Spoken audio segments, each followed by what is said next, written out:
Hi, my name is Chris Hyde. I'd like to welcome everyone to Popcorn University. I'm here today with Mike Beals, our Buckeye Council Popcorn Kernel, and we're excited to have you with us today. We hope that you're going to learn a lot about the 2020 sale. We know things are going to be different this year, but we are excited to still get out and sell popcorn. We have a lot of unique and innovative ways to kind of boost your sales this year too. So I'm going to go ahead and turn it over to Mike, and we're going to walk you through some of the new items for 2020. Great. Good morning. So welcome everyone. I know it's been kind of a really odd year for us, and certain that the rest of the year probably isn't going to get any more normal than we've used in the past, but we'll go forward with it anyways. We're going to talk a little bit about today, kind of the overall popcorn sales, and then kind of prepare you guys. And I believe there's also some videos posted out on the Buckeye Council site that cover some more things in detail. And please visit those as you guys have questions. So we're going to start out today just talking about the unit kernel and what the role is for a unit kernel. A lot of you may be new this year. We're excited for that, but we're going to walk you through kind of what's expected of a unit kernel. All right, Mike? Sure. The unit kernel has lots of roles. I did this many years ago when my son was in Cub Scouts and even in Boy Scouts. The unit kernel, they're everything from the financial treasurer to the logistics officer, but most important, they are the morale officer. They are the person that's going to keep it fun, keep people motivated. Really, you're the one that's either going to make it successful or it's going to not be so successful.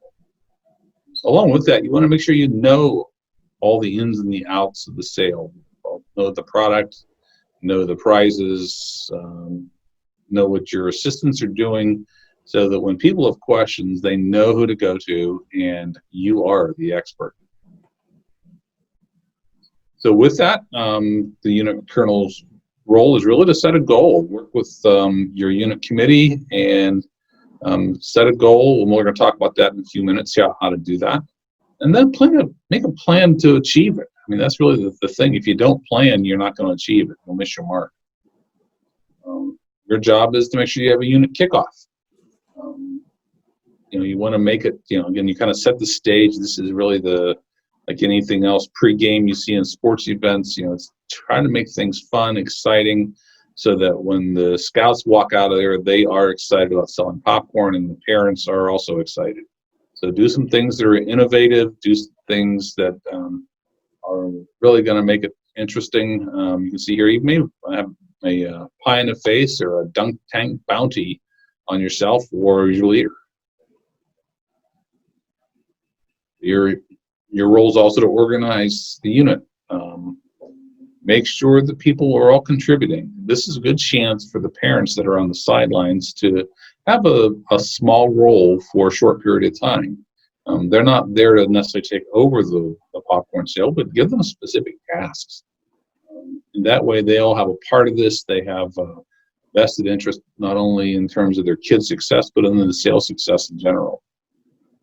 And then finally, your job is to make sure that you can place the orders, not only for popcorn, the 2 orders for that, but also any prizes, and make sure that everything gets distributed, and to recruit the volunteers to do that. So why do we fundraise, Mike? The first thing is that we found out that scouting, as much fun as it ain't cheap. But it does, the reason we fundraise is help fund the program. A lot of parents get scared away because they think it's too expensive or could be too expensive. And this is a good place to help offset some of those costs for a really good cause. And most organizations stop there. So whether it's cheerleading or football or soccer or you name it, most reasons that most organizations fundraise is because they want somebody else to help pay for it. But there's more than that. In fact, there are 7 scout reasons to do so. First and foremost is that scouts experience adult interaction, which is the scouting method. I remember years ago when my son was just probably a bear cub or a wolf cub, and he went door to door selling popcorn, and he had his Spiel rehearsed, went to the door and rattled it off to this guy, and this guy says, "I don't like popcorn." My son, I thought he was going to melt. He says, "But here's $20." And to this day, I mean, my son is an Eagle Scout and he's in college now, but he's able to talk to adults. Really been nice over the years. That builds character. In this culture that's been developed where everybody wins a prize for everything, this teaches the kids how to work, how to achieve things, and even sometimes how to deal with rejection. And that's all part of being an adult. A scout is thrifty, right? Yes, he is. And she. Scouts become responsible for their own program. This isn't really about an ownership. I mean, when the kids understand how much money they need to raise, how to raise it, they set goals also, and then they become responsible for what's going on. They're not relying on mom and dad, or grandma and grandpa, or somebody else to necessarily pay for it. They have a job, and it helps them achieve it. Incentives. Buckeye Council has some incentives. Pecatonica has some incentives. And I'm going to recommend that your unit have incentives. Those really motivate the kids, especially the smaller, more immediate incentives will motivate the younger scouts. The older kids are a little bit more different, but prizes, etc., do help that. Another reason that we fundraise is to help others. You think about over 75% of the sale stays local, goes to your unit and goes to council. And that's a huge amount of money that goes back into the local economy. And that really helps not only your immediate kids, but it helps the folks around them. It's important that we do this, and make sure it's communicated to everybody involved. And it's easy and it's profitable compared to other fundraisers. I've gone through my share of spaghetti dinners and talked about bake sales, et cetera, et cetera. When you tally up the man hours spent on all these things, including the adult time, especially for planning and preparing and cleaning up, it all boils down to about minimum wage. And this, quite frankly, is a lot easier to organize, and it's as profitable, if not a little bit more profitable than other fundraisers. Yeah. So and it's expected from the community, you know? It really is. I mean, the Girl Scout cookies and Boy Scout popcorn are kind of things that are there, and there's nothing wrong with meeting that need and that expectation of the community. Right. And the last is that most important, Scouts are good at it. Is that you talk about Girl Scout cookies or Boy Scout popcorn. Those are the things the kids are good at. They know their product. It's easy for them to talk about it. They like the taste of it. It isn't like they're trying to sell candles or something you really don't have a whole lot of connection to. But when someone asks the kid at the door about what's your favorite kind of popcorn, and they can say, I like the chocolate-covered pretzels, it works really well in terms of that interaction, and the kids can be very honest about it. So what did we do in 2019, Mike? Well, it's hard to believe, but we sold almost $1.2 million across Buckeye Council. That's a lot of popcorn when you figure the average price per unit is about $22. So that's over $800,000 went back into our local scouting, and over $370,000 into our units. So that supports the local economy. So with that, the average unit selling popcorn earned about $1,800, almost $1,900 in commissions. There were 3,670 scouts that participated in the sale. And for those of you who have not been around for the large distributions, this number astounds you. It's over 60,000 containers of popcorn were sold. I think sometimes in those distributions, we handle every single one of them. I was actually talking to a local business leader in one of my chamber meetings, and just the fact that we sold almost $1.2 million in popcorn, he's like, I wish I could do that kind of revenue. Especially when you think about it, it's on the backs of 7, 8, 9, 10-year-old kids. It is astounding, and it really is. it's exciting too. So we talked about the purpose of fundraising being to kind of fund your year in scouting. So let's talk a little bit about planning your year of scouting. Sure. Failing to plan is planning to fail. And if you don't set any expectations, you're obviously not going to hit any expectations. So the idea of not only being able to plan your year of scouting, it makes life easier as you go out throughout the year, but also it makes it easier to communicate. So you need to sit down with your committee, even with the youth leaders, and talk about what are the activities that your unit wants to do. Whether it's going to be something as simple as maybe a local fishing derby somewhere, or if somebody's planning a high adventure trip to Philmont or Boundary Waters or Sea Base or whatever. And so you have to be able to identify what is it you want to do. And with that, it makes it easy to communicate when you're talking about recruiting, we're talking about retention, you're talking about parental involvement. Everybody wants to get involved when they know what the outcome's going to be. With that, and those of you that have equipment know that things get wore out, get torn, get broken, get lost, whatever it may be. And rather than waiting on somebody to donate junk out of their basement or garage, sometimes you want to buy new equipment. This is a great way to do that. You can use this money to cover registration fees. Obviously, those fees continue to go up.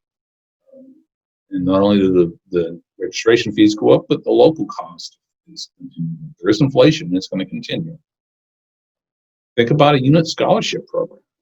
There are some folks that really, that can use the scholarship or are in need of the scholarship. And maybe the things preventing them from becoming a scout is the cost. Just think you might be able, because of their unit scholarship program, you might have allowed a kid to become an Eagle Scout. And then finally, think about starting a Jamboree or Philmont Fund. None of the big trips that the Scouts BSA take are going to be inexpensive. And this is a great way to help fund those. So like we just talked about in the prior slide, be creative, what can the Scouts do? Where do they want to go? And how can they serve? And then just think of the ideal scouting trip, right? The ideal scouting year, what is going to make kids stick with it? That's really it. I mean, if you think small, you'll do small.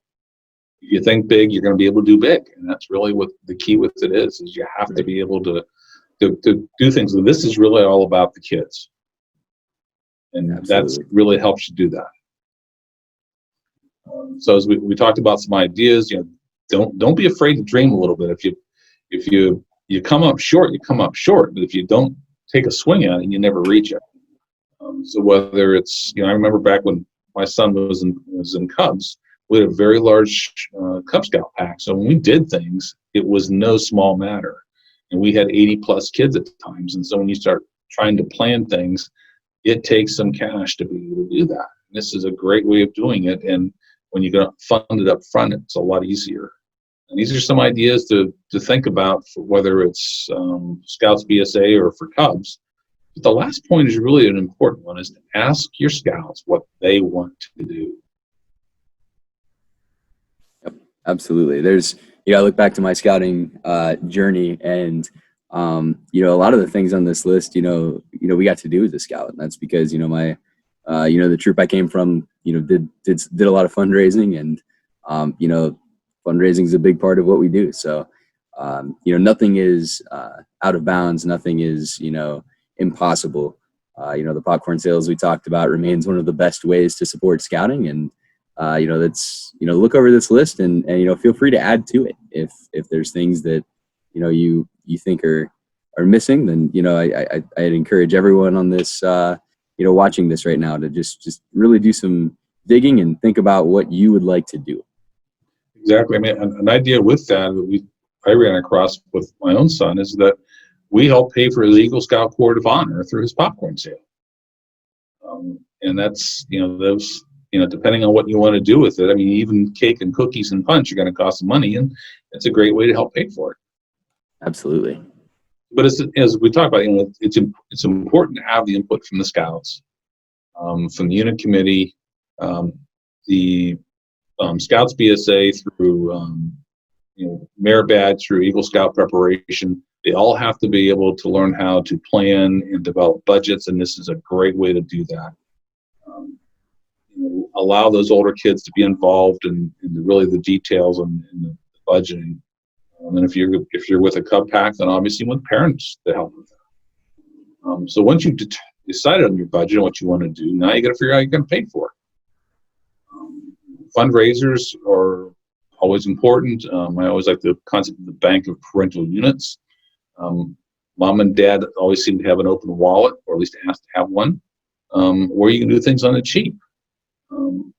But your activities are going to help determine what it costs. If you're just going to go outside and have fun, it's not going to cost a lot of money, although I think even a backyard camp out ends up costing a lot more than we plan on. So how does this translate into a popcorn sale? People try to make this far more complicated than it should be. Determine how much you want to spend for the year. And in this example, it's $4,000. Divide by the number of scouts in the unit. So it comes down to $200 per scout. That requires $645 in sales, which is between 30 and 40 containers of popcorn. Doesn't sound like a whole lot. In fact, that's really about 1 page of popcorn sales. That makes it pretty simple. So important is make sure you know what your minimum potential is. Don't worry about your maximum, but you've got to set a bar to get over to start with. So make sure you pick a goal, make sure you communicate it. Studies have shown that if there is goals and you communicate the goals, you have a far greater chance of exceeding those than those folks that don't. It's funny, earlier you had said, set it high. What's the worst that can happen? That's exactly it. Yeah, the worst that can happen is you don't hit it. And, yep. I think that, as you can see here, units that set goals generally hit those goals. And if they don't hit them, they come very, very close. Yep. Setting a goal with the parents and with the kids, getting them excited about it, that's just going to make people far more aware of, here's the expectation. And like we said, if it doesn't happen, it doesn't happen. But setting the goal ahead of time is very, very important. And quite frankly, it's nice to be able to celebrate once you hit the goal. If you don't have a goal, it's tough to have a celebration. So don't, as we talked about, don't be afraid to pick a minimum number, and make it worthwhile. Make it a bit of a stretch. When I came out of industry, I worked for a Fortune 500 company, and that was one thing we always talked about were stretch goals. And you want to make sure you kind of stretch out a little bit. So when you take kids on a hike, you don't take them on a 100-yard hike. Typically, you take them on something that's going to stretch them, so that when they do accomplish it, they feel like they've accomplished something. Right. The other thing that's really important is incentives. As you know, we have incentives through council. So there are ways to earn prizes. There's popcorn prizes. There's a prize sheet that comes. We always, with our Scouts BSA troop that Jonathan was in, we did not give the kids an option in terms of what their prizes were on the prize sheet. If they were Scouts BSA, they were going to summer camp. That's what we used it for. They had enough toys and trinkets from other sources. They didn't need something off that prize sheet. The younger kids are a little different story. They like things a little different. I can guarantee most little kids want a knife off that prize sheet or a Lego toy. But that's up to the parents to help police that. There's also council popcorn prizes, and we'll talk about that in a few minutes. And the third way is unit prizes. I go back a long time ago when my son, who's now 22, was I think about 7, and our troop broke the $30,000 barrier. We actually had gift card prizes per den, the top 2 or 3 sellers in each den, which really made these kids drive to want to sell and earn that. And nothing that they felt more proud of, and really gave them a rush of adrenaline when they were in front of the entire pack, and they were given a $10 Walmart gift card. And so you spend a little bit of money, and you can make a lot of money with it. So now what everyone's been waiting for, let's talk a little bit about the product lineup for 2020. Oh yeah, and each year we kind of try to refine this a little bit so that the we don't get bored of what's on there, and sometimes Pecatonica helps refine it a little bit with us to get rid of the things that aren't selling and try to bring in some things that might be a little bit different. Right. So there's an overview, as you can see. This is also in your popcorn guidebook, which is it went in an email for Popcorn University, but it's also part of the Scouting Ahead guidebooks that were emailed out to everyone as well. Pecatonica continues to try to improve their online store with us. And one of the big things at the bottom you notice is free shipping on all orders, which is a really attractive thing. Right, the product pricing is a little different here than what we would sell our product at, because this is a national price versus something you might sell at a local level. These aren't going to have tins. These are probably going to be bags of popcorn, but they are there, and there will be instructions on how you as a Kernel can go ahead and create accounts for those kids that want to sell online. All right, so the first new for 2020 piece. Yeah, being a Pittsburgh Steelers fan, I'm a little disappointed, but I guess I'll get over it. There's the Browns caramel with sea salt. I think we've had that flavor in the past, but there's a newly updated Browns tin. Hopefully we'll have a chance to watch some football and munch on this stuff this fall. Also is the Indian chocolate milk pretzels. These are probably one of my favorites. I love my chocolate tea to start with. I like chocolate covered pretzels. But these are there, and again, hopefully the virus stays away from the tribe and they can make a run at it again. In a similar size container is the Ohio State white chocolate covered pretzels. This would probably be my number 2 favorite on the list. I think I'm very excited for this one. I think that moving this from a $50 tin down to an under $30 tin is going to make a big difference for sales. A lot of people are college football fans, and a lot of people are Ohio State fans. So, and it's hard not to be, but I definitely think this is going to be able to be moved pretty well this year. The one thing that's changed is the previous years, we've always had the $10 caramel corn tin, and a lot of folks have collected a lot of these caramel corn tins and end up getting thrown away. So Pecatonica has gone to a plastic bucket instead of a metal tin. This is a recyclable product, and quite frankly, it's a little more friendly in terms of carbon footprint, because it doesn't cost as much fuel to send it, to ship it to us, and it's a little more durable. There's also the Hometown Heroes donation tin, and as you can see, it shows a lot of our hometown heroes, which have been essential employees during all of this, and have made a big impact on our health and safety. This is very similar to the 3-way tin we've got. And there's also a way you'll be able to do it this year that you can designate so that product goes to a local fire station, other safety forces in your area, have it delivered there rather than some obscure location. I'm very excited for this one too. I think that through all of this, the Buckeye Council has, with home scouting, as you know, over 40,000 thank you cards were delivered to local and across the nation heroes. These hometown heroes, essential workers, teachers and fire, EMS. It's just the people that have remained constant through all of this. Our police forces. I think this is a great follow-up to that. It really is, and it's a great selling pitch if you think about it. As the kids are looking for folks that may not be able to either eat popcorn or don't want to eat popcorn, but they may be very interested in having some product delivered to our local fire department. That's a wonderful way to recognize them for what they do through all kinds of weather and challenges. So it's another opportunity.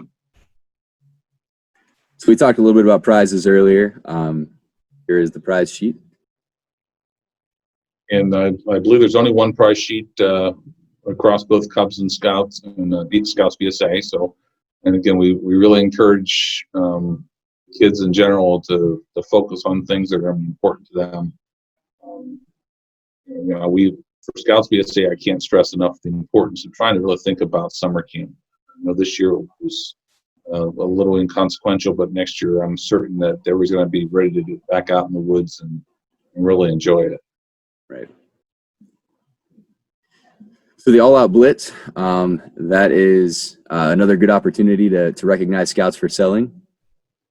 Yep, as we talked a little bit ago about filling up one sheet, will hopefully make the Scouts goal met. They do that before October 4th. They submit this form and sell $350, submit a form back to council, and they will be rewarded with a $20 Amazon gift card. Yeah, the $20 gift card is great too. Anyone can use that, correct? I think a Scout being able to go on and pick their own, whatever on Amazon, $20 can go pretty far towards, something for a kid. So yes, it's exciting.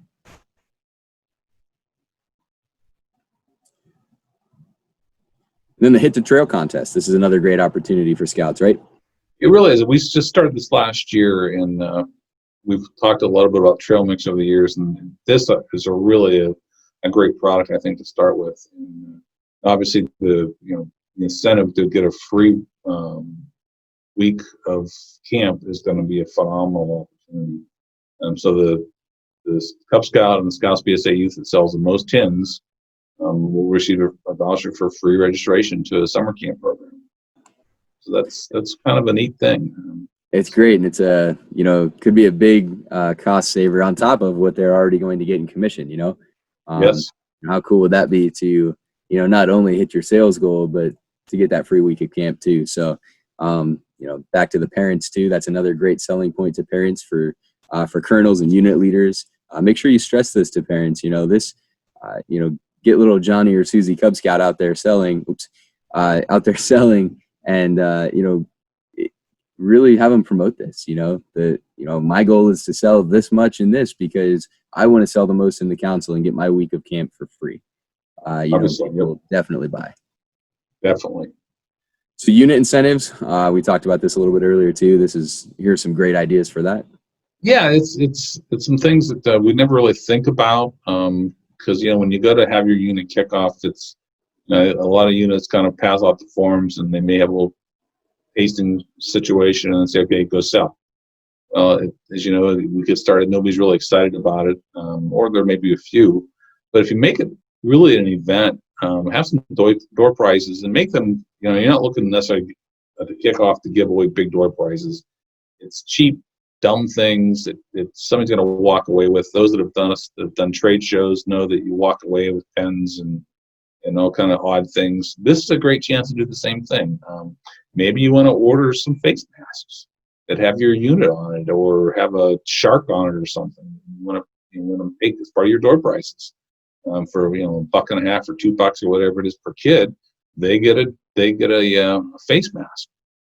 Have a top seller party, whether it's top seller across the unit or the top 5 sellers in your pack or whatever it may be, and you can do some pretty interesting things.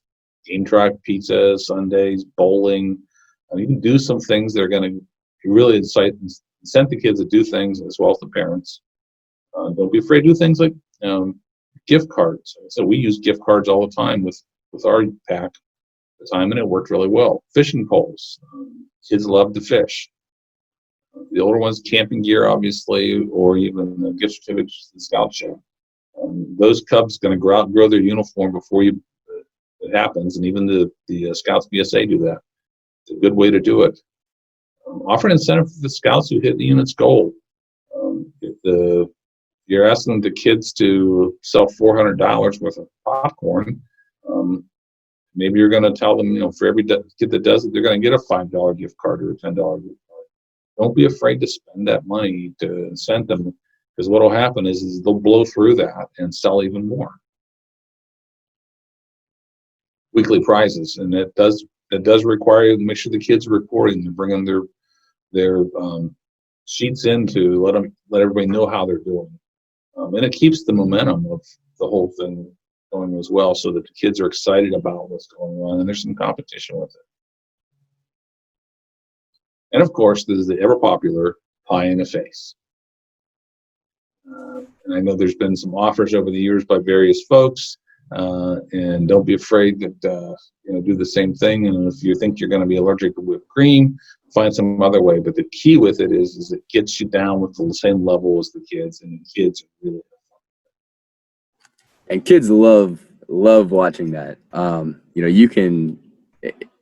You could be completely covered and they will still enjoy smearing it in your hair, your beard, wherever. It really is exciting for a kid. And, like Mike said, you have to get in the mind of the child and, build that hype for them, get them excited. And this is a great way to do that. Yeah, the old adage we use is kismet, keep it simple and make it fun. And that's really what it's about still. One of the things we did with our kids for one of the Cub Scout levels, we talked to a local movie theater, and they gave us all their excess popcorn at the end of the night. We had a movie night, and the kids turned in all of their selling sheets, and we had this garbage bag full of popcorn. You can always pop it if you're yourself, you wouldn't do the same thing. But these kids had a chance to roll around in it. They thought it was great.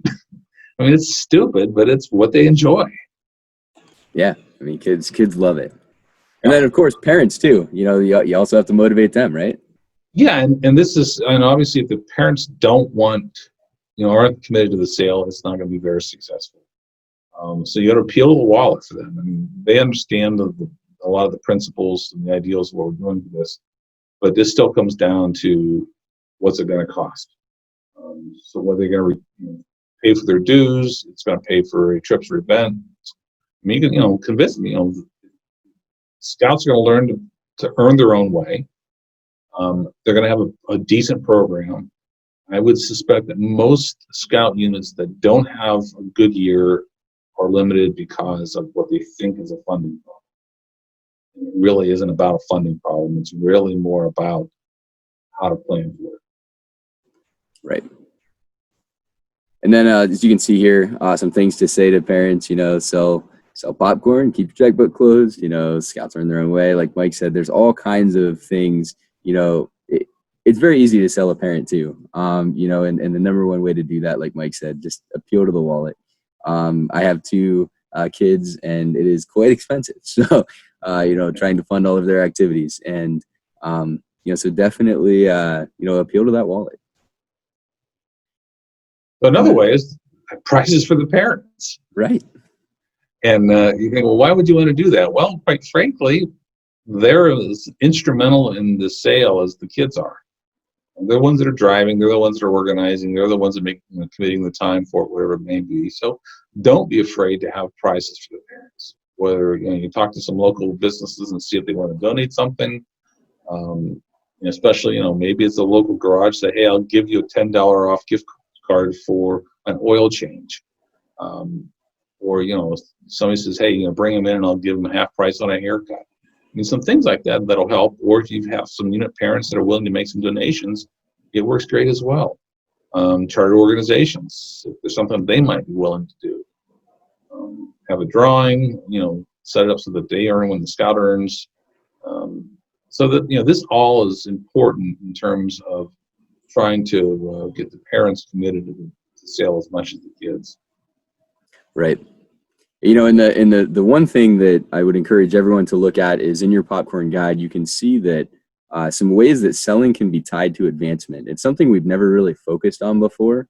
And I'll be honest, I didn't realize that there was so much that could be tied right back into the advancement path for your Scouts. So, find that in the guide and take a look at that. It is also in one of the upcoming videos, breakout sessions. You'll be able to kind of see a little bit about how it can be tied to advancement. So, it's a really unique thing that not many people think of, but, we're going to try to capitalize on that this year as well.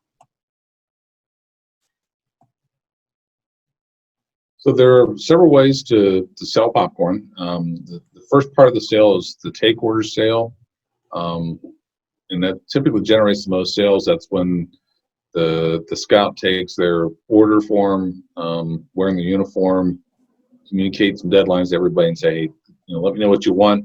We'll get it, and then I'll get the product to you once it comes in. It's pretty the traditional way of doing it. And then you do that, and even some of the units will use that first order to kind of cover some of the ongoing orders, and then you kind of reconcile everything by the final popcorn order on November 2nd.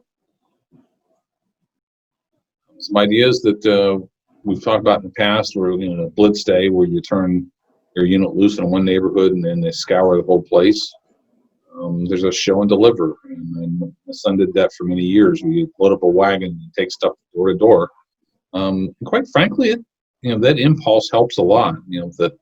The neighbor sees the scout there and say, yeah, I guess I'm willing to support Susie on her scouting endeavor. And I like that. That looks like an interesting popcorn. That works as a way to sell popcorn. Make sure the kids are practiced, though. The younger kids want to look cute, but they still don't want to fumble. The teenagers are sometimes tough for them to look cute when they're doing a popcorn sale, but this is a chance for them to be professional. Big thing is that we always want to focus on that they're not selling popcorn, they're selling scouting. Popcorn is only one of the means for them to experience scouting. And then ultimately, you can always say, hey, I don't like popcorn, I can't eat popcorn, whatever it is, and say, hey, would you at least like to make a donation to Hometown Heroes or to the military? And then two options. One thing is to write down goals, make this visual. So if the kids are going to forget that they're supposed to sell $400 probably before the end of the meeting. So write down what the goals are. Whether you're using poster or you write it on the order sheet, write it in big marker across the top of the order sheet, give it to them, make sure they know what it is. On BLITZ days, plan. You don't want 3 kids hitting the same house 15 minutes apart. The one thing we found that was kind of helpful is that you keep track of who buys and who doesn't buy. If you have somebody that really is just kind of grouchy about it, not a whole lot of reason to go beat on the door every year and start told no. On the flip side, if you find out somebody that really is a strong supporter of Scout or was a Scout, or their kids were Scouts, you want to come back to them. Sometimes you may want to go back the same year. You find somebody that bought some chocolate-covered caramel corn, and you may want to run across a little later on and say, hey, did you like that? Would you, we still have some. It's not too late to get some more for Christmas presents. You keep track of those notes so that you know where's the success is and where the success is not. Go to businesses. Businesses do buy popcorn for their employees, and they also will buy it for sales or for guests. I know a lot of units had big sales because there was a small businessman, and he would buy 100 tins to give out to his customers as Christmas gifts. Those work very well, and it's an inexpensive way for the business to do it. It makes it easy for them because it's already packaged up, it's decorative, and it gives the message that they support scouting, and they pass them on to their customers. Exactly. I had there was a unit in the Sandy Beaver district that sold to a gentleman that owned apartment complexes, quite a few of them, and he would buy every year a tin of popcorn, the $10 caramel corn for every tenant, in each of his apartment buildings. And it's a really, really cool thing. Not only is it free publicity for scouting, but it's also it was a heck of an income generator for the popcorn sales for that unit. So always ask the question. Exactly. It's the same way like goal setting. You don't assume you're going to be told no. Assume you're going to be told yes. Then the other one is turn a no into a $5 yes. I mean, the thing is if nothing else, talk to them about would they like to contribute to a military donation. Pull money up and buy something for the military. You can buy something for your hometown heroes. That's really what you want to do, is try to encourage people to support Scout. So new this year, to help with those take order sales, are these door hangers that we've developed, and we're very excited for those.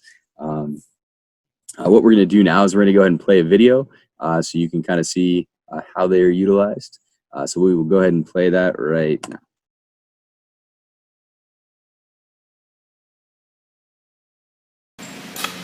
Hey Kayla, it's time to do popcorn sales. Yay! So before we go and do door-to-door sales, one of the things I want to show you is that Pecatonica has given us a handy tool to help us, especially now with the COVID. A lot of people may not answer their door more than normal, and they may not want to interact with you. So they've given us a door hanger that is a mini order form. On one side are pictures of all the product, just like on some of our order forms, and on the other side is a lot of cool information. If you start at the bottom, before you go out, you can write down your name, because you're the one doing the selling, probably maybe your troop number. There's a spot for a phone number so that the person can contact you, and then you're going to tell them, hey, if you're not here, I'm going to come back in a week and you put that date on there. And then, of course, they always need to know the delivery date. So that's the information at the bottom. In the middle is where they can place their order, and at the top is where they can give their information so that when the order comes in, you know who gets that order. And it's a really nice little handy thing, and it fits right on their door, whether they're home or don't want to interact with that one because they're COVID. Isn't that nice? That's pretty cool. It's very cool. So this will help us with door-to-door sales. Shall we go make some? Sure. All right, let's go. Hey, Kayla, why don't you go see if anyone is here, and if not, you can put the door hanger on the doorknob. Okay.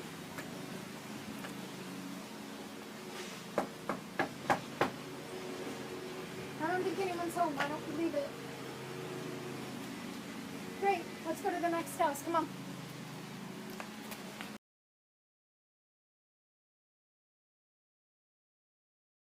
So that was the video on door hangers. We hope you enjoyed that. I hope you learned something from that. We feel that these are going to be a necessity this year, as a lot of people may not answer their doors, right, Mike? Exactly. I mean, that was one thing we learned about going door to door, is that people are pretty busy, especially Saturday mornings, Saturday afternoons in the fall. It gets to be tough to find people at home. You really don't want to bother them at mealtime. So the idea of the door hanger, I think, is awesome. Whereas you basically provide them the order form and you tell them, hey, we're going to be back on a specific date to pick these up, or you can provide them information how to provide that back to the scout. Whether they call the scout and say, hey, it's out there. One of the things I've recommended for units is to create a popcorn email for your unit.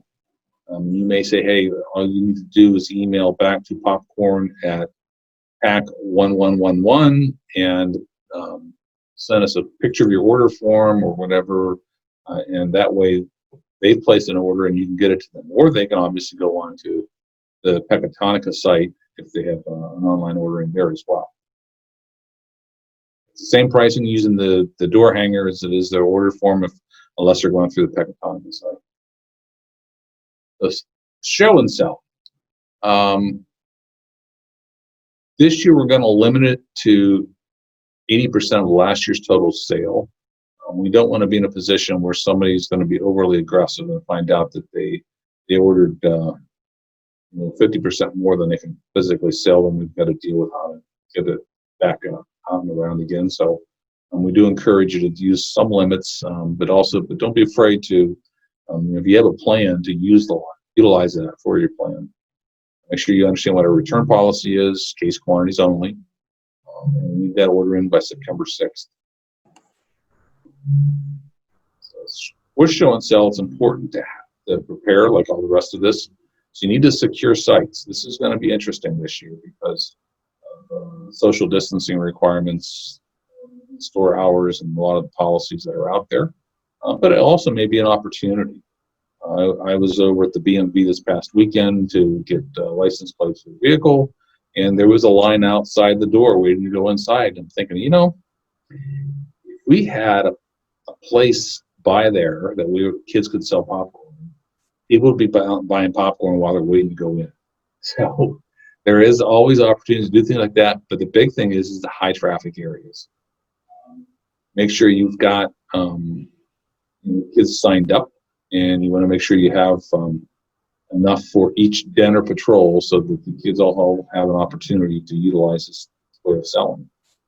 Include your selling dates on your unit's calendar or Facebook page. For those of you who have Facebook pages these days, and that's becoming more and more popular, let's use that marketing tool. It's not just to find out what everybody else is doing on vacation. This is a great way to promote and market your unit. And always, always, always wear a uniform and look professional. We're selling scouting, we're not selling popcorn.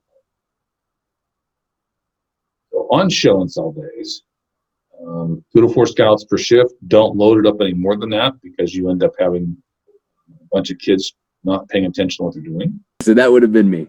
Yeah, we all have experienced it, especially for the younger ones. Keep the kids engaged.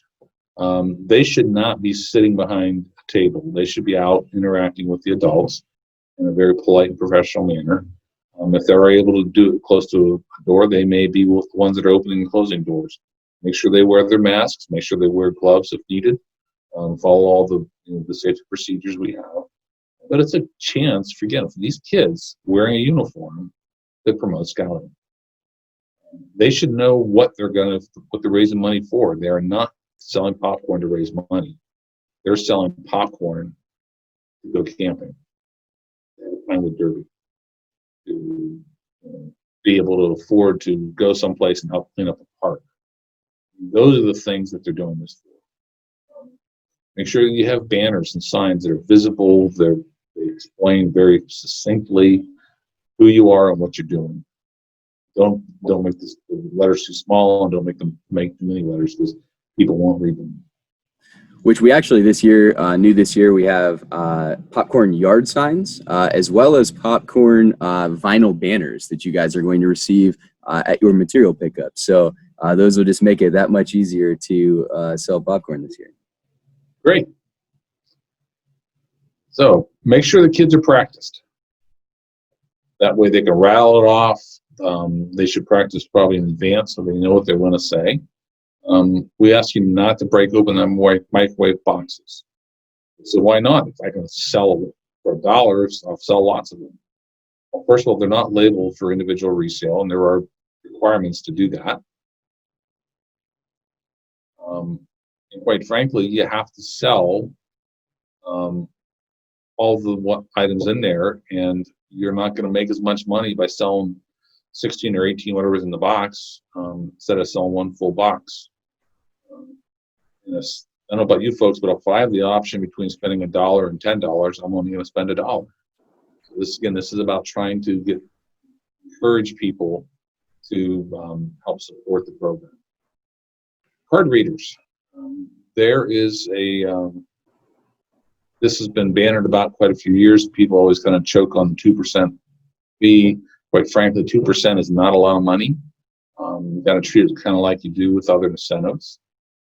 This year, Pecatonic has partnered with Square. There's a page in the guidebook about how to get a free scanner. Military donations. I think it's important always to support our troops wherever they are and whatever they're doing. This is a great way to do that. Hometown Heroes donations, which we talked about before. This is a way to distribute popcorn directly to our hometown heroes. I want you guys to understand too, the Hometown Heroes donations, this will be a very localized process. So, take the donated money, we buy the popcorn, and then we get it back out to the units to distribute locally to those different fire departments or the different police departments all the way across our council.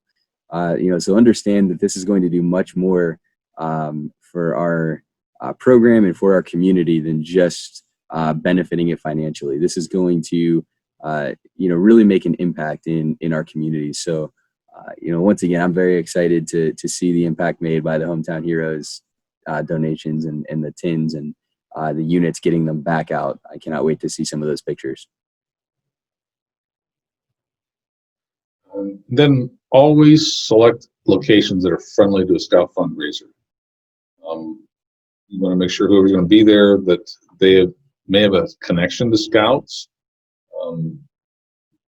Typical beauty salons may not be quite as much as barbershops, for example. People have always found that it's pretty successful selling outside of sporting goods stores, home improvement stores if they have the permission. You want to find places where people have disposable income and they have time to stop and shop and visit. I remember one year we had some kid, we were outside of Gander Mountain, and this young man came through. I wouldn't say a kid, he was an adult. And he was going to go in and just Gander Mountain. He came back out and we started chatting. He's an Eagle Scout. Unfortunately, he didn't have any cash. We didn't have a card reader. So we thought, well, we lost the sale. He drove down to the local ATM and came back with $50, bought a tin. So that does make a difference, and there is an opportunity there, folks. Drive-through sales, you may have seen this with Girl Scout cookies, and I think this is a great idea, especially in this day and age of social distancing. So this is a great layout, gives you some instructions, and allows the patrons to do so. One of the most important things, though, if you're going to pick a location to do this, is pick a high traffic area and have signage that people can read from far off. And what we're hoping too, we talked about turning a no into a yes earlier. What we're hoping is that this will be something you'll be able to utilize if a business says, we'd really like you to, we can't really have you stand in the door this year. We can't have you stand in the doorway. We'll follow that no up with, well, how about we set up a drive-through in the parking lot? We'll just bring a pop-up tent and a couple tables. We will, it'll be all contactless. So, I think that will turn a lot of those no's into a yes this year. I think so too, and especially with a lot of parking lots are a lot more empty now than they were. This gives some folks the opportunity to utilize some of that space that's out of the way, and it may entice some traffic to go into the store as well. Again, the big thing is have the signage to draw people's attention once you have the permission. So now we have a short video we're going to play for everyone, giving you an example of some drive-through sales in action. So we'll take a look at this and we'll reconvene.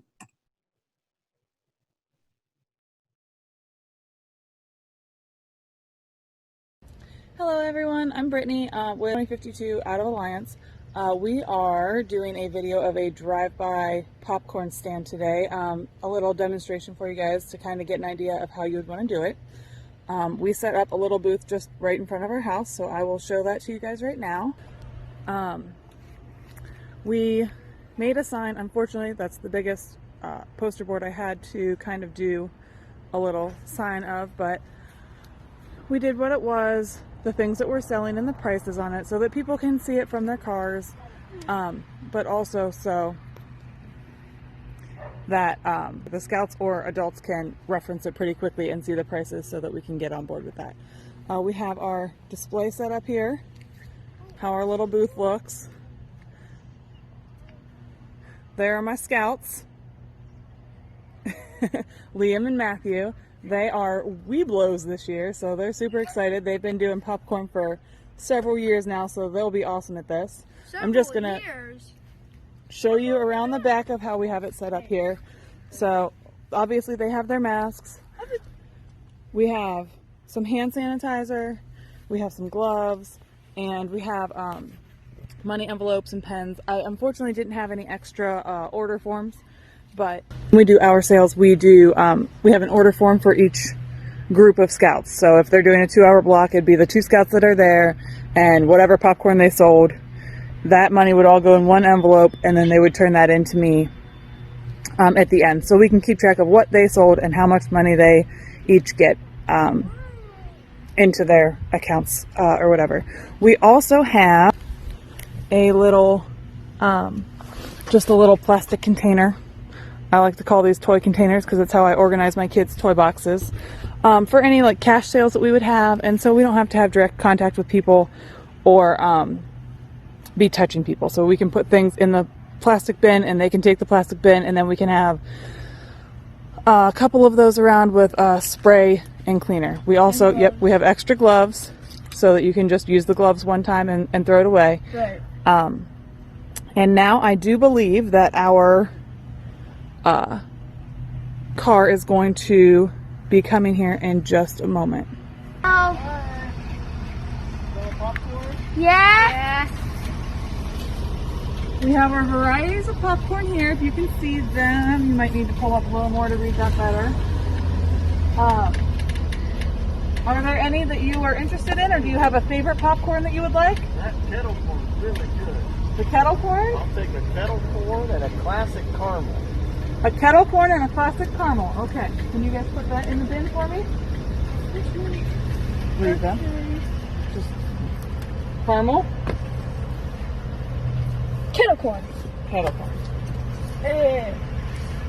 Yep, just set it right in there. And do we remember how much that is, or do you need to come look at the guide? Okay, that is kettle. That will be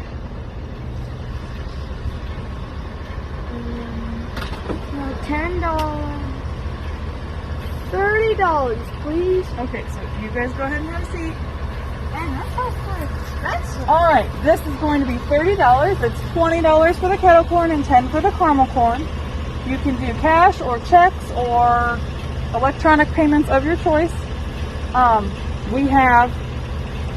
We would accept PayPal or Venmo, but I know a lot of places have Square readers or other accounts. So if you have extra accounts, please let them know so that there is the most availability for payments. I've got exact change. Exact change, yes please. If you want to take your popcorn out and put your cash right back in.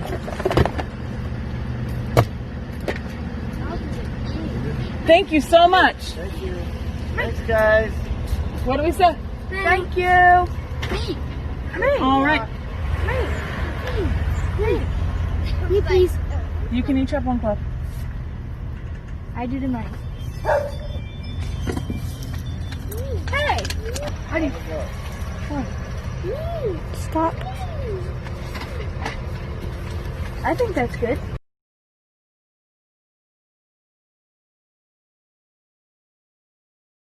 We hope you enjoyed that video and learned something from it. Once again, these videos are designed to kind of give you an overview. You can take them and make them your own. Just follow the guidelines put in place. This is a great, like Mike said earlier, a great example of a drive-through sales setup. Between this and that video, I'm sure that you will all be able to make this your own. And then the other thing this year, Mike, is online sales. This is going to be a really big thing this year in this COVID-19 pandemic world that we're living in, right? Oh yeah, I mean, if you folks have heard some of the earnings announcements from Amazon this past week, they are having a record time. Most of us are finding out we're sitting at home when we were locked down and wanting to shop online rather than getting out anywhere. Stores have less product on the shelves, and this is a great way for folks to be able to peruse Pecatonic's offering and still allow us to benefit from it. So, right. And new this year, which is really important, is there's a 35% unit commission. Something that is paid directly to the unit. So that's great news, I think, across the board. This could be a great tool for door-to-door sales as well. If you have a device that you can carry around and have people order, right from their doorstep, this might be, a great selling tool for that. Even, if you're able to do door-to-door sales in your neighborhood, definitely if you don't get somebody at the door, leave the door hangers. But if you do get somebody and they're hesitant about buying, they can order it right on your device and have it shipped right to their door. Zero contact with anyone in the scouting program except for the popcorn company. So I have a couple units that said they're going to try that this year. That's a great idea. I mean, between having the Square reader and the online account, it really is, about as point of sale as you can get. Especially, and the other thing to think about it for our families, you don't get a chance to see this much as frequently we have in past years. This is a great chance for folks to reach out to grandma and grandpa or aunts and uncles or etc. Say, hey, would you support me? We haven't had a chance to see each other this year, and I won't be able to give it to you at Thanksgiving or Christmas or whatever. How about supporting me, and we'll have it, UPS or FedEx drop ship right to your home. Right. And as always, it's free shipping. We talked about Amazon earlier. It's always free shipping. And then the other thing on this, Scouts receive credit towards the prizes for this, just like they would anything else. So for new Kernels out there, the Scouts will receive credit towards prizes based on online sales, just like they would with any of the other types of sales we do. So now we have another video from Pack One North Canton. Dave Denarda is going to show us how to kind of create a Facebook marketing campaign, for not only popcorn, but also your Joint Scout nights as well. So we're going to go ahead and watch this video, and we'll be right back.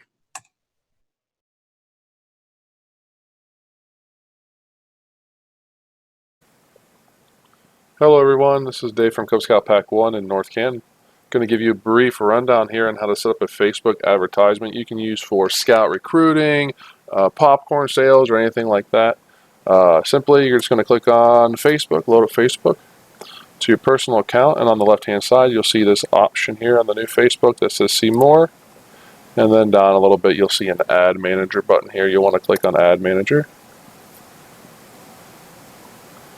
Once this loads up the ads manager window, you're going to simply click on this create button here, and I had one loaded up previously from when I was looking through this, but it opens up the ads manager and it starts off asking you kind of what you're looking for. What's the marketing objective?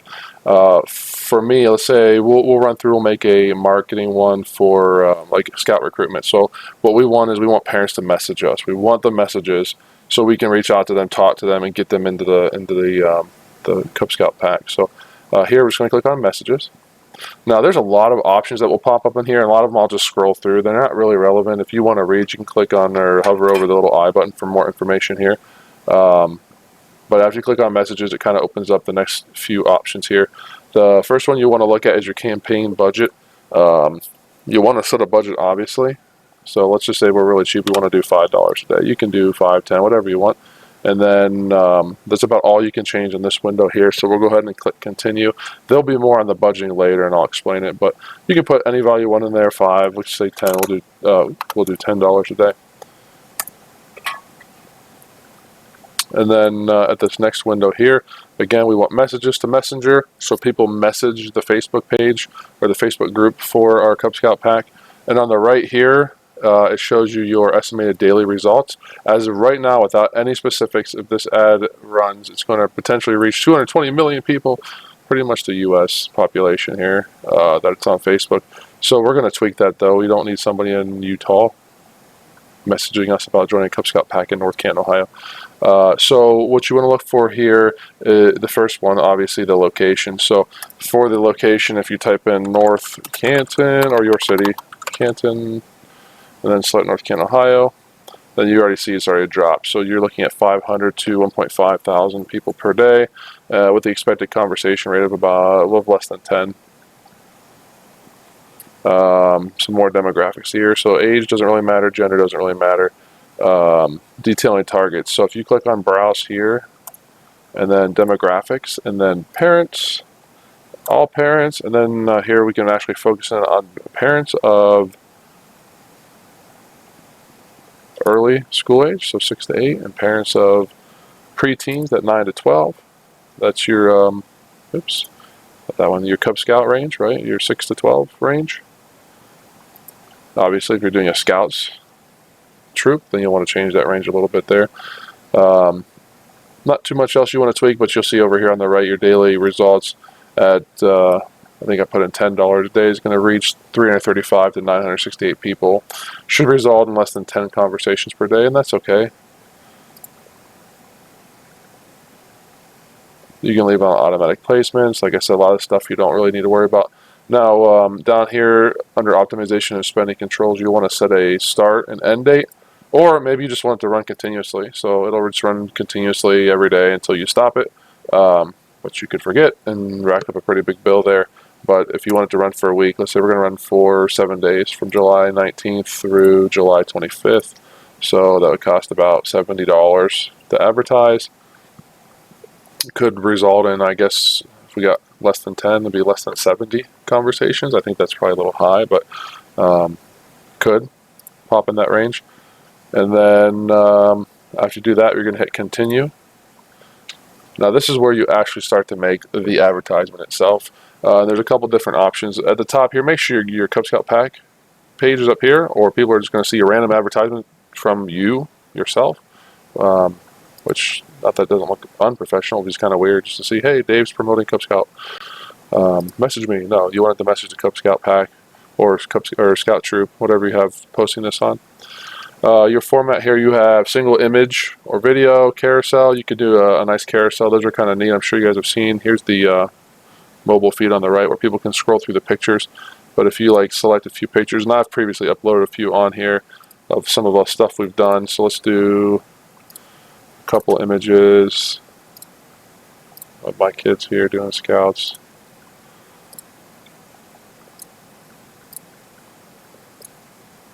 We'll do 4.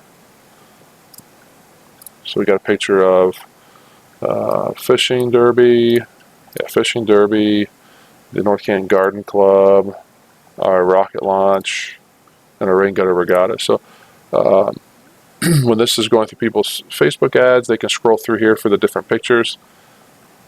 And then you can see like where we said chat to messenger. So we have that little option here, chat to messenger, and then the button here where they send message will automatically message the Cub Scout Pack. And that's what I was telling you before. You wanted to make sure it says Cub Scouts Pack. So here at the top, I can't really highlight it, but here on the top of the advertisement, say Cub Scout Pack 1 North Canton, shared a link. And then if you didn't select that, then it would be like Dave Denarda shared a link, which would be kind of weird, but a little more professional that way. A lot of this other stuff you don't really need to worry about. If you want to do more of an image, like with the carousel, it's all about the pictures. So the image link though, let's say you can add one image. We can use, let's just use that one for now. You can add an image. You can also put some chat log in here. If you want to put in kind of whatever your Facebook page has. That's what I'm looking for here. So we have like a little tagline on our Facebook page here. We'll just add it in. So it's there so they can read our little blurb about Cub Scout Pack 1. And here's our kind of preview of the advertisement on the right again. They can click chat and messenger, click send message. And then this is where it kind of gets cool, is when they click that send message button, then it opens up Messenger and shows you this window on the right here. It says, hi David, please let us know how we can help. And then you can actually tweak these autofill questions and even have it auto answer some of those questions. And then we'll go down below here. Oops, sorry, we got to click create here, start the conversation. So you can make a change. So like, hi David, please let us know how we can help. And then your first question can be, can I learn more about Cub Scout Pack 1? It's really delayed, real kind of laggy when you do this, but can I learn more about Cub Scout Pack 1?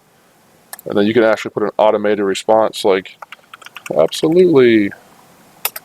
Customer's name, first name, absolutely David. Please give us your phone number and a member of the pack will contact you shortly. Like I said, it's delayed. There we go.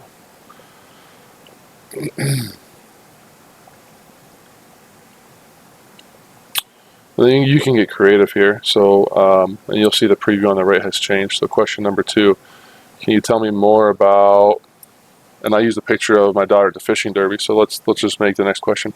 Can you tell me more about the Pack 1 fishing derby? And then you can make the response to that be somewhat similar.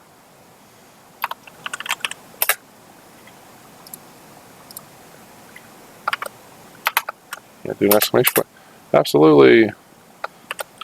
The fishing derby is scheduled for the first weekend in September, or whatever the information is. This is just an example. We'd love to see you there. That's a good contact number. We can reach you.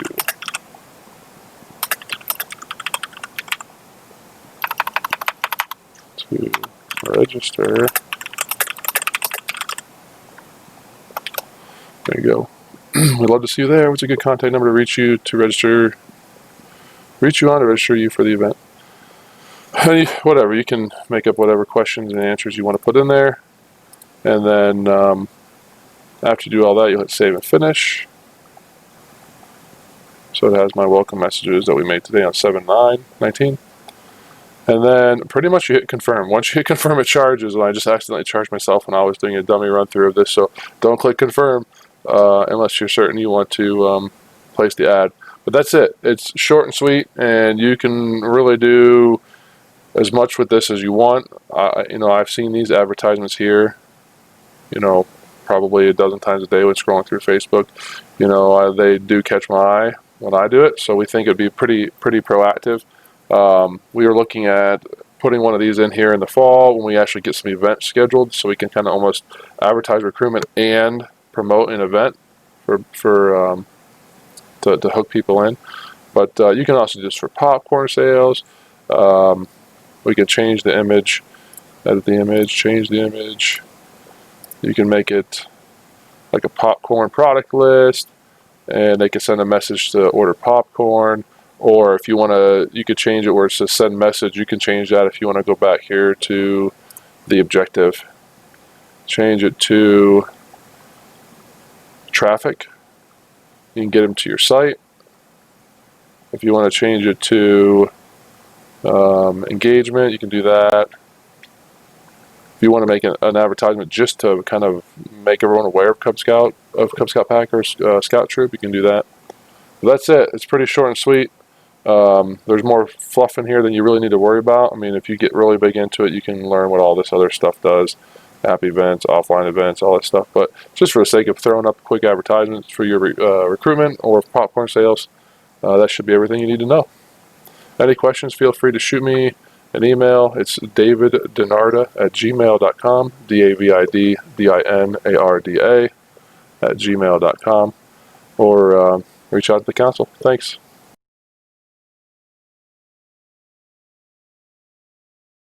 Facebook is a unique opportunity, as you just saw in that video, to really market the online sale to your network.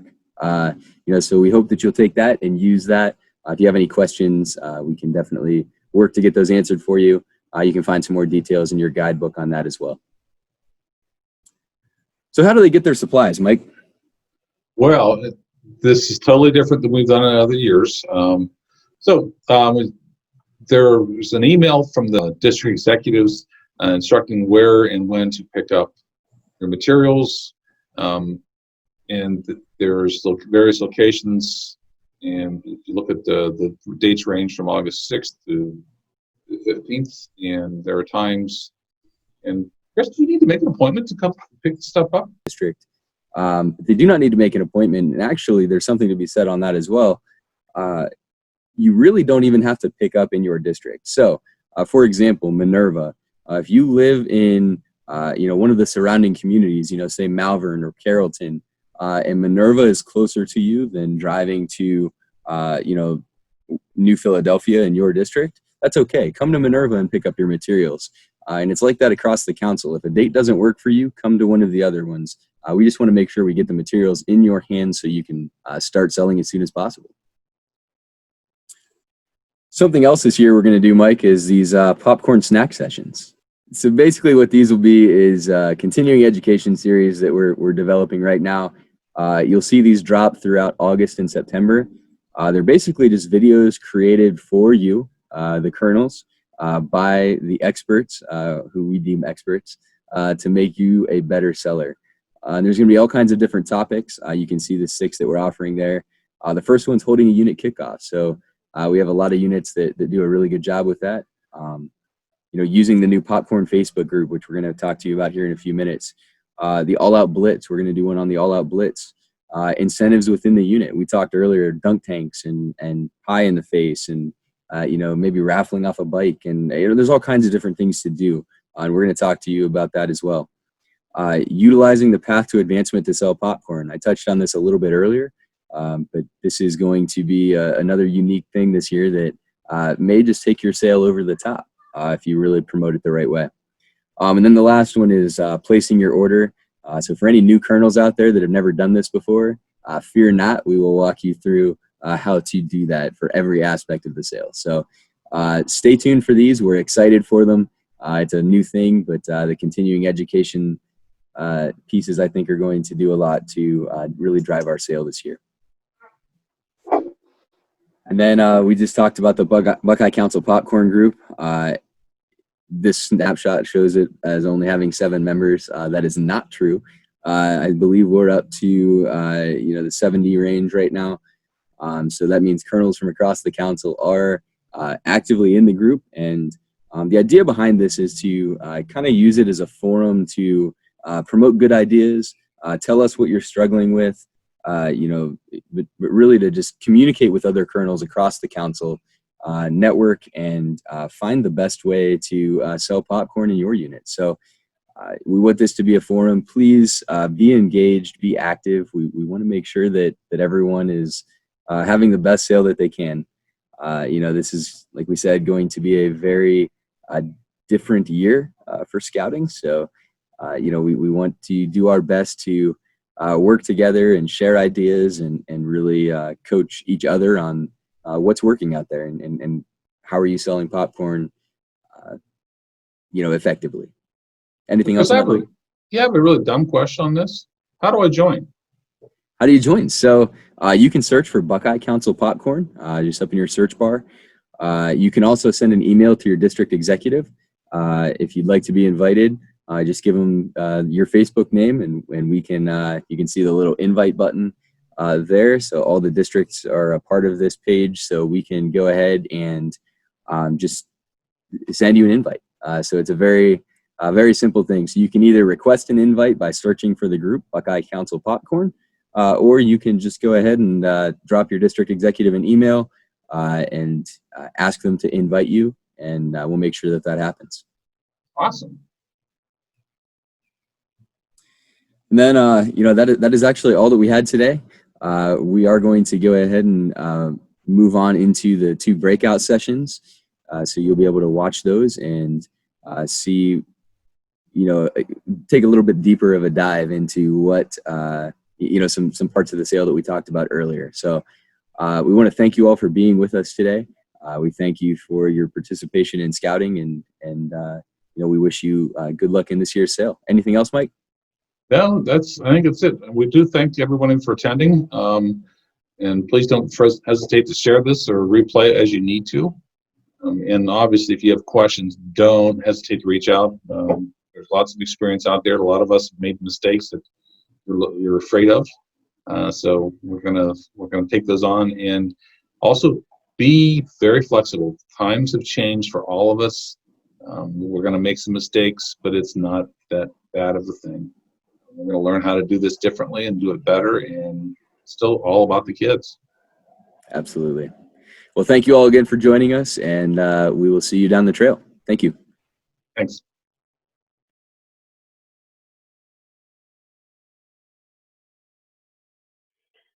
All right.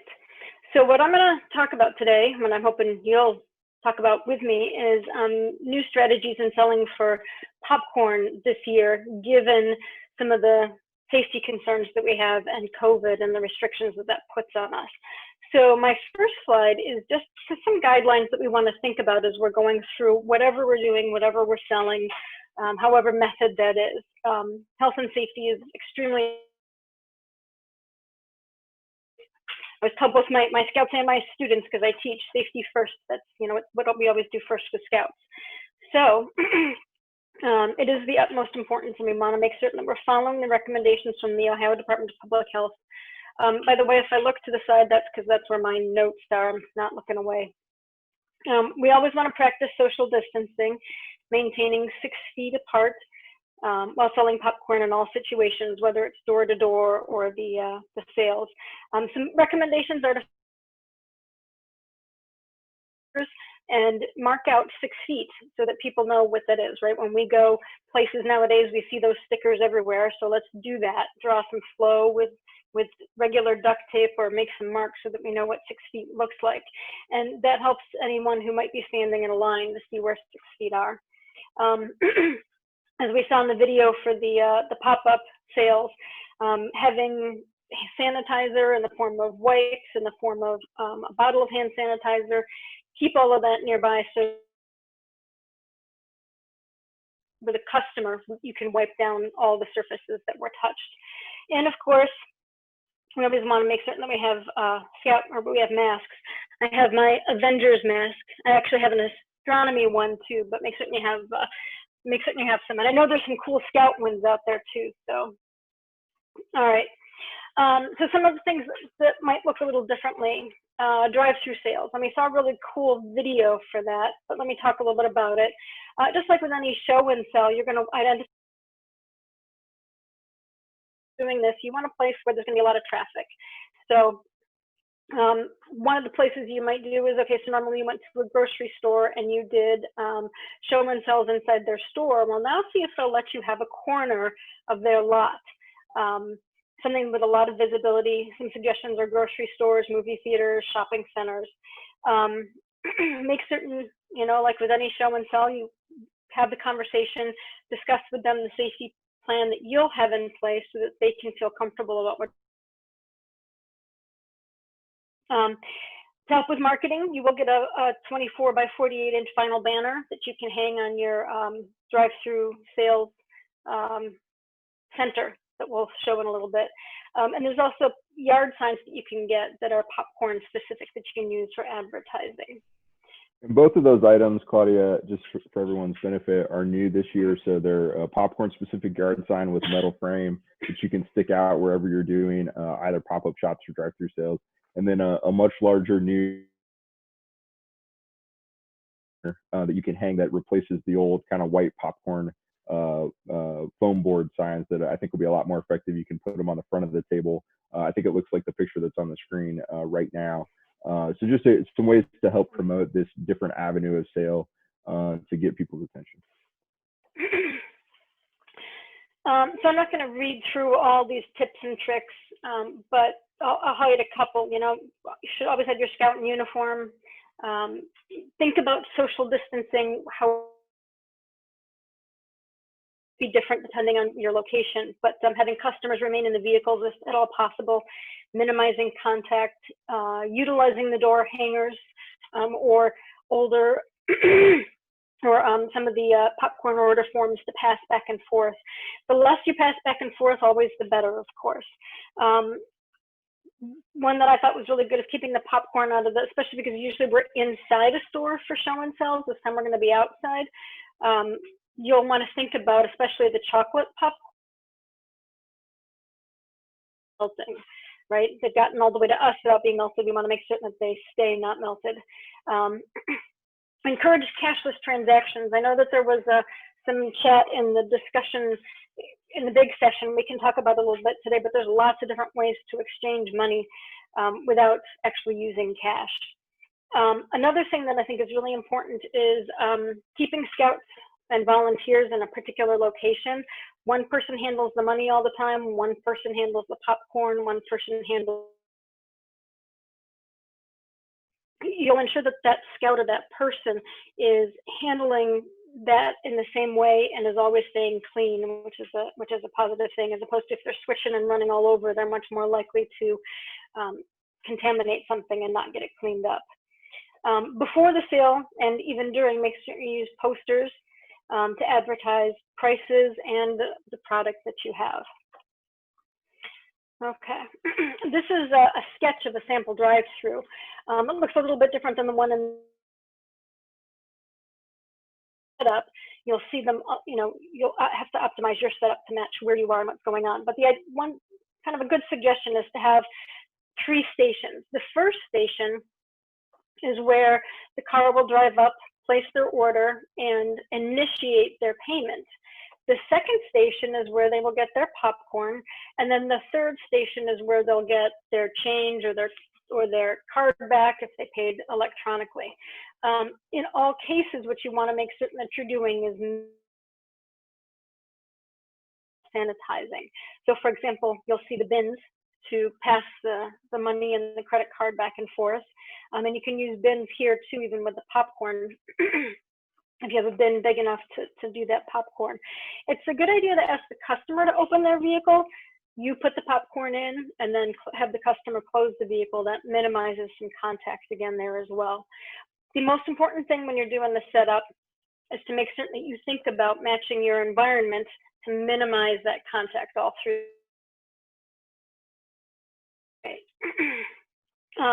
So I must admit, it took me a little bit to clarify the difference between these two. This one, drive-through sales, is meant to be at your local grocery store or whatever, like we talked about. This one, the pop-up shops, are more like lemonade stands. These are going to do in your allotment. Maybe you'll go door to door and you'll do some sales, but then you'll also have a pop-up shop in your front yard, just like a lemonade stand. So you still want it to be somewhere where you can get people. If you're in a quiet neighborhood where no one drives by, maybe you want to find a family friend and do it in their neighborhood. But the idea being, make certain that you're going to get enough drive-by so that you'll have some sales. Let everyone in your neighborhood know. You can use media apps like Nextdoor or Facebook. A lot of communities have a Facebook group, and you can join that Facebook group and advertise there. If you're leaving door hangers, you can up there. And you can also set up garage sale type signs a couple days beforehand and during your pop-up sale.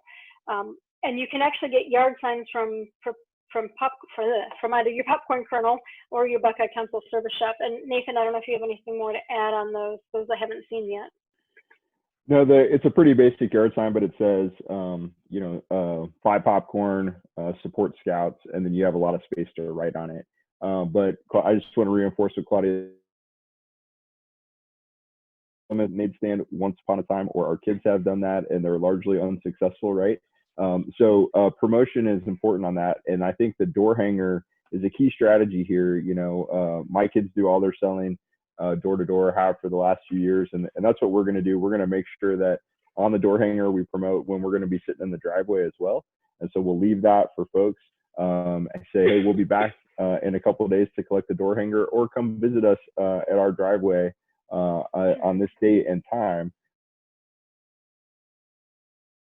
Comfortable method for them. So this is a little more unusual for us as an approach, but I think both those strategies really tie in well together for neighborhood sales, the door hanger as well as the pop-up shop.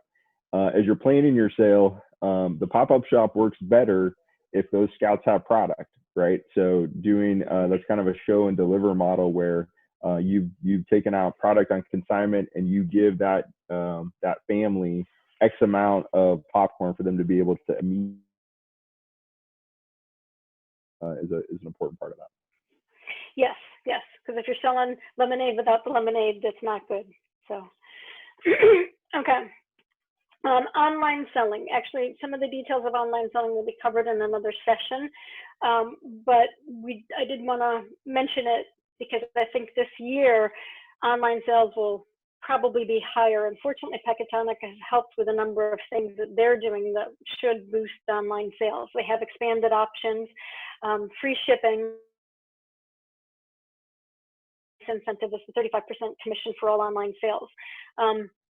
If you, before your unit kickoff, create the seller IDs, and you'll learn how to do that in the other session, then your scouts are ready to go day one. You can talk to them about how to do online sales and get them ready to go.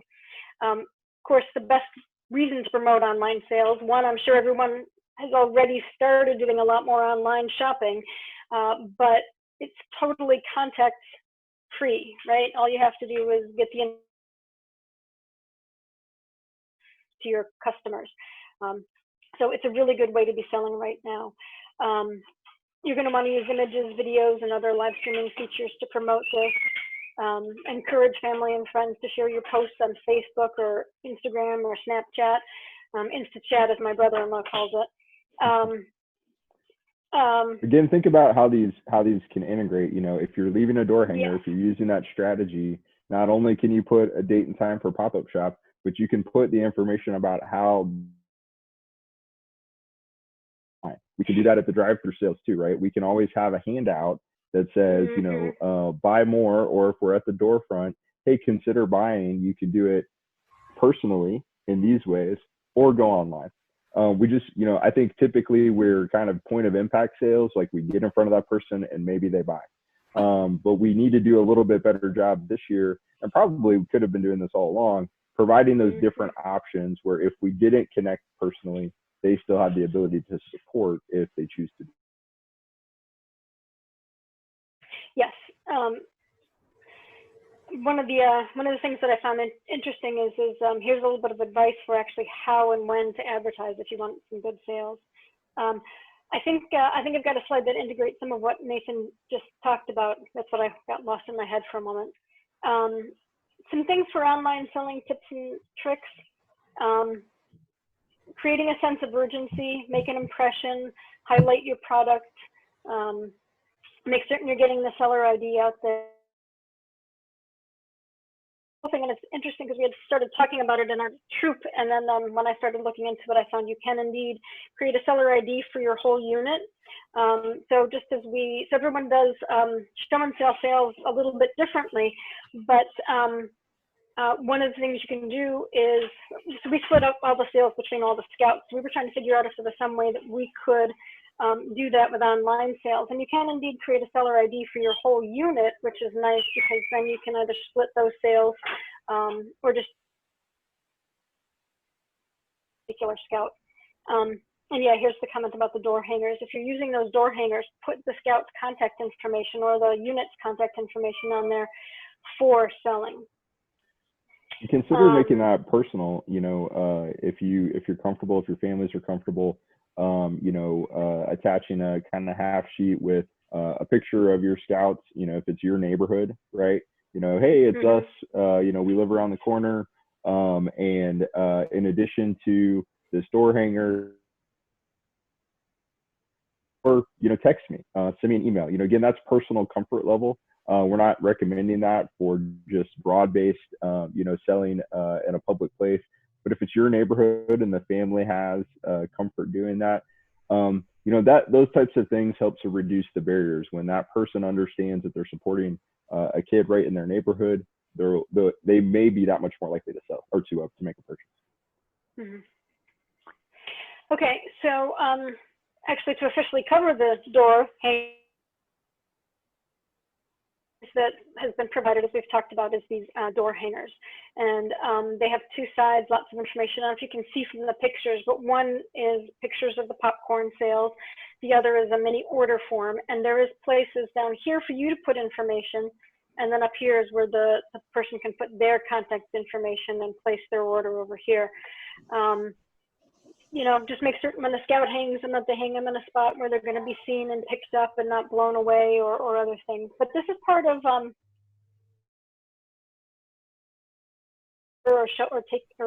the door-to-door sales, sorry, which sometimes we do with show and deliver and sometimes it's take order. And let me just clarify the difference there.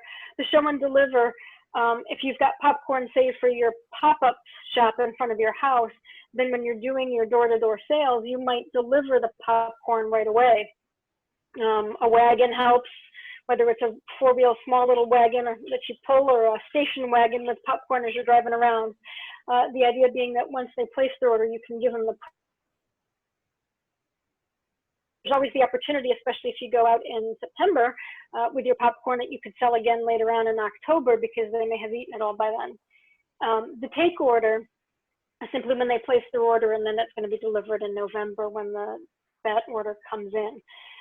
If you've never considered the show and deliver model, I would just highly encourage it. You know, that's what we use in my own household. We got, you know, maybe $1,000 worth of product from the pack. We would load that up into the back of the car, kind of the support vehicle, while the other dog goes with the kids in the wagon. And when you're at a door front and you've got a Cub Scout in uniform and the products are right there in the wagon, it really increases that likelihood that they'll purchase. And you can keep most of the product in the car to keep refilling that. It sounds like a little bit more logistics on the front end, but if you've ever done take order and you had to go back to a house 3 and 4 times to try to deliver the product, then you know that having it all done in one potential buyer is much more enjoyable as a management standpoint in your household. So I strongly encourage that model.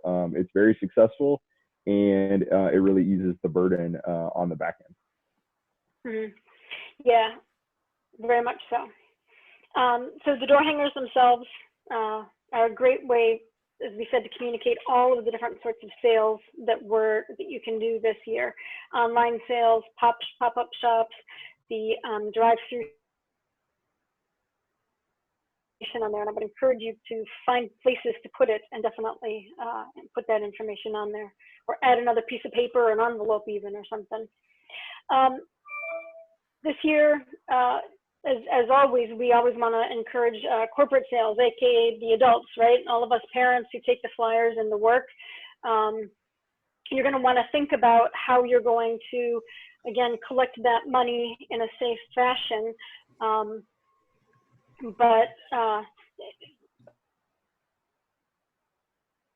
To deliver right away, but we definitely want to be encouraging, you know, taking that into work, because it's a spot where you already have a minimum amount of interaction in a safe fashion, and if we can do those sales there in that way, then we're good and ready to go.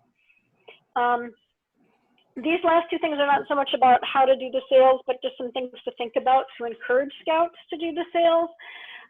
There's a lot of different places where we can tie what we might do to promote the sales to our rank advancement. By any means, but the idea is that some of the things they might do, like create some artwork or a sign or build something, might tie to part of their rank.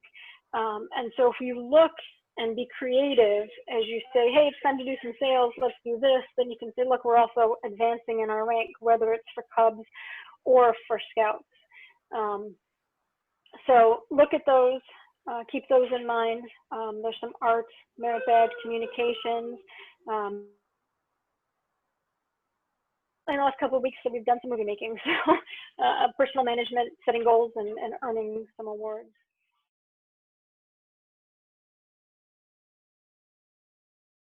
So welcome everybody. My name is Sarah Biltz, and I am the HUTEC District Director for the Buckeye Council, and here today to talk to you about the online sale. It creates the ability for your scouts to still sell and customers to still buy without having any type of actual like physical contact with one another. So there's no face-to-face interaction when it comes to actually accepting money and handing over the product. It's all done online, and the product is shipped directly to their door for free. So we're going to talk about the new product lineup online briefly, some how-tos and some best practices, and let's get started.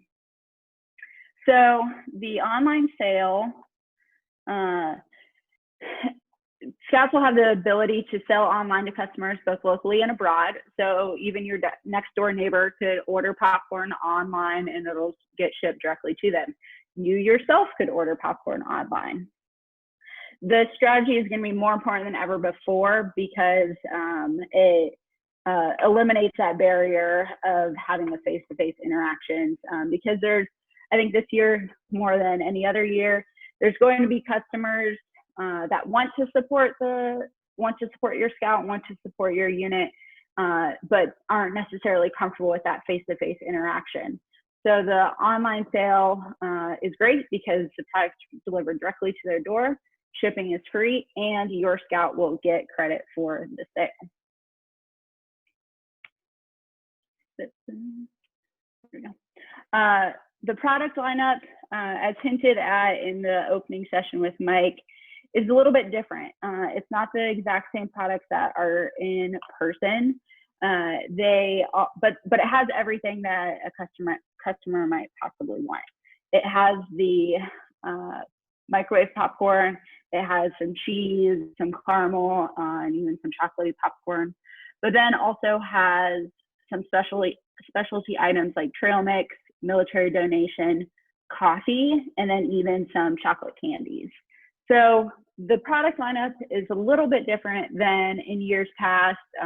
Well, it's been expanded from years past, and but it's still some of the same stuff that is available in person, just in a different type of mix. So as a unit colonel, I wouldn't necessarily say you need to memorize all of these and be able to like talk about them. I would just make sure that you know that the product lineup is a little bit different, and someone's not going to be able to necessarily go online and just order a $10 tin. It's going to be more of this trustworthy trio with the cheese, caramel, and then just like natural popcorn. A few tips for the popcorn kernels here on the call today. And I'm probably going to say these next couple of phrases probably 50 times because they are that important to know. Each scout will only get credit for what's sold as long as the customer enters the seller ID into the order when checking out. And we'll kind of go over that here in a little bit, but that's going to be really important for you as the colonel to know, because if the customer doesn't put in that seller ID, the scout, and then ultimately your unit won't get credit for that sale. After the order has been placed, both the colonel and the parent will get an email when the order has been shipped. And then each Friday, online orders will be loaded into your dashboard so you can keep track of the sales as a unit colonel. And then 35% of commission on online orders goes back to the unit. So there's a little bit better of a commission on online sales, and the shipping's free. You don't have to deal with the product lineup, and you don't have to worry about delivery and all that stuff for online sales. So online sales are a really great way to go, especially within the climate that we have here right now. So the next two slides here, I'm actually going to show you actually on the computer how to do it. I kept them as you'll get copies of these slides so you can have them in written form. But the first thing that we're going to go over is how to set up a seller ID, and then the second one is how to set up a seller profile. So let's get into that now.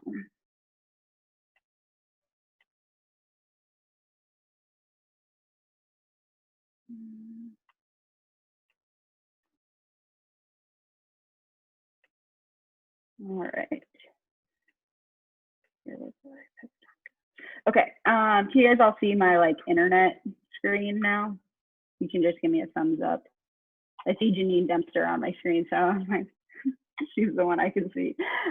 Okay, so after you log in, I'm sorry, I already did this because of the other class, so I'll log out here real quick. Unit kernels, your website, and like I said, this is all going to be in written form. It's in the guidebook, it's in these slides. You don't necessarily have to write this down, but your website is prpopcorn.com. Texas Pecatonica River Popcorn.com.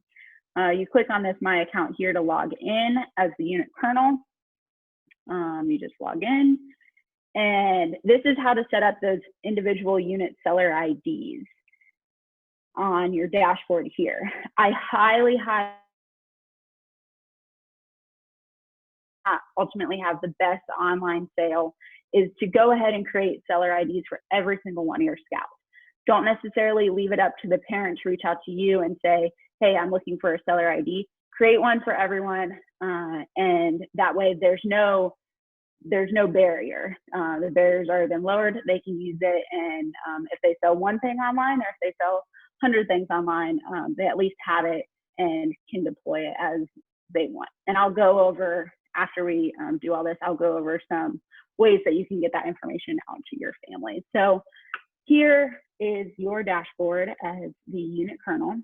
All you do is you click on the Scout Seller ID button, and you just enter the Scout's first and last name, email address, and it auto creates this seller ID for them. One of the things in the last session that somebody brought up, because you will be sharing this information, or your parents will be sharing this information, I recommend just doing first name, last initial of the Scout to protect those kids, especially if you're doing something in like your neighborhood Facebook group, just to keep a little bit of privacy for those scouting families. So it's very simple, first, last name, email address, it auto creates a seller ID for them. And then they have the seller ID, they're good to go. But then there's a second part of this process that the individual families have to complete to be able to really deploy the online selling in the best way possible. Quick thing, you can download this data, so you can get an Excel spreadsheet of all of the seller IDs, the first name, last name, email address, and I'll tell you how you can use that here in a little bit to get that information out to your families. And then lastly, anyone that sold in the sale last year, they should already be in here. So you don't necessarily have to create seller IDs for people that sold last year. You can just delete the ones that aren't selling this year and add in new ones. So step one, you as the unit Kernel or your unit Kernel needs to create a seller ID for all of your scouts. And then step two is the actual family needs to create a seller profile. And that can be done at myprpopcorn.com. So first step, the seller ID. Step number two is that the actual family needs to create a seller profile. It's very, very simple. I'm trying to log out. All they do is register. Registering is super simple. It's just like email, password, and confirm their password. I think after you hit create account, it asks for that seller ID that we just talked about. But I already created an account, so let me sign in real quick. So if you guys want to support my popcorn sale, I can give you the link. After you sign in and you're logged in and all that, there's a very simple seller profile. You can add a photo. This is a picture of my now 22-year-old brother as a 5-year-old painting. Oil-based paint. I think it went over pretty well. And you can even add a video there.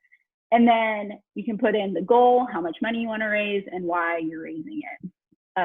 For whether you want to put in there very specifically, if I hit my sales goal of this, I'm going to be able to go to camp for free, or you can.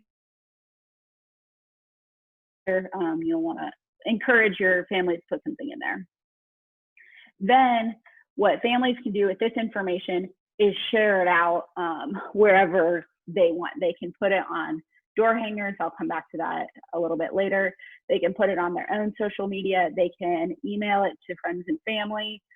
But one of the things that you should note, and it's going to be in the next slide, and it's going to be on this one pager that I've hinted at, is people want to share this URL, this my PR popcorn profile, and then the profile number, not this support me now link, because this support me now link just takes you directly to the store.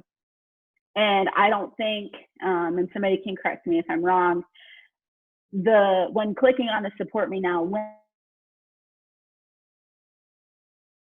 online seller ID and the support me now link doesn't automatically connect the seller ID with the store. So when they click on the support me now link, it just takes you to the store, and they'll still have to enter that seller ID upon checking out.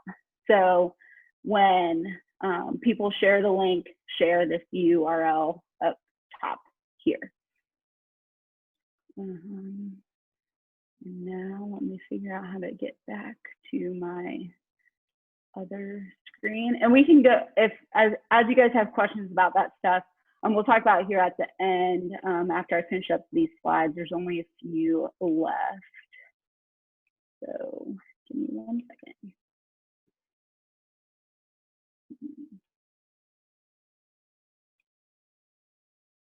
There we go. So how to set up the seller ID, it's written out here on this slide, and then how to set up that seller profile is written out here on this slide. But we have available for you, it's in the guidebook, but it's a downloadable, fillable flyer that is just a Word document that you can customize for your pack, troop, specific scout.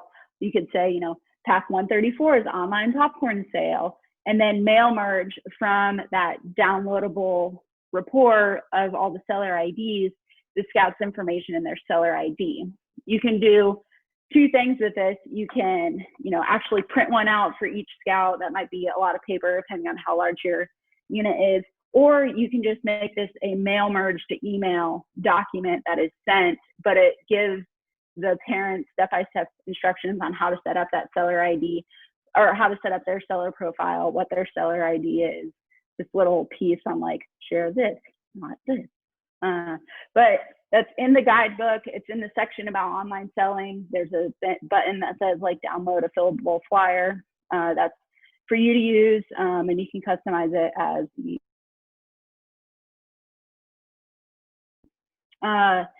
Before doing some online promotion, like I said, I'm going to say this a million times. You want to make sure you have a seller ID set up for everyone, and that the customer must enter that seller ID when checking out to make sure that the scout and then ultimately your unit gets credit for that sale. Tips, tricks, when putting out there, when scouts and their families put out there the link to purchase the popcorn, encourage them to create a sense of urgency around the sale. Something like, the sale ends in 10 days and I'm $100 away from my goal. Will you please help me reach that goal? By reaching it, I will, like my scout will be able to do these things.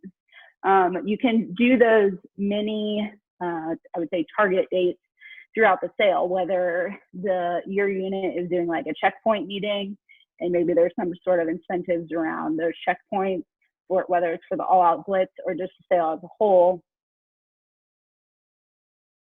A little of urgency rather than just like, here's the link again to buy popcorn.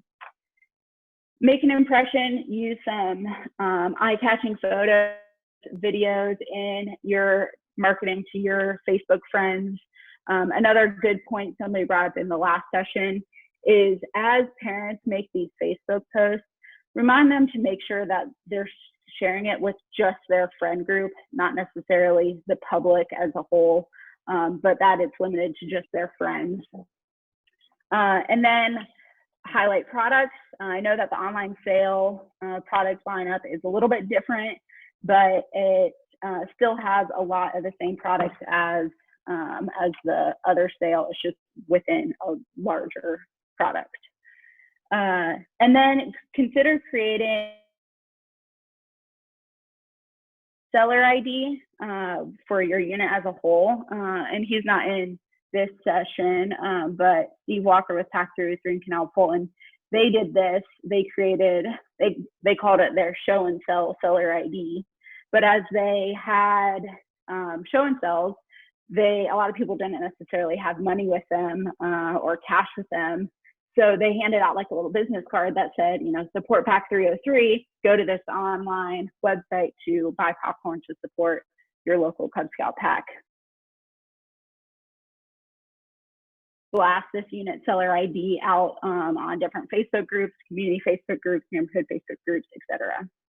And then consider having or encouraging your families on those door hangers to include a label or something that has the seller information on it, so that way they can order online if they don't necessarily want to wait for your scout to come back around and sell you popcorn.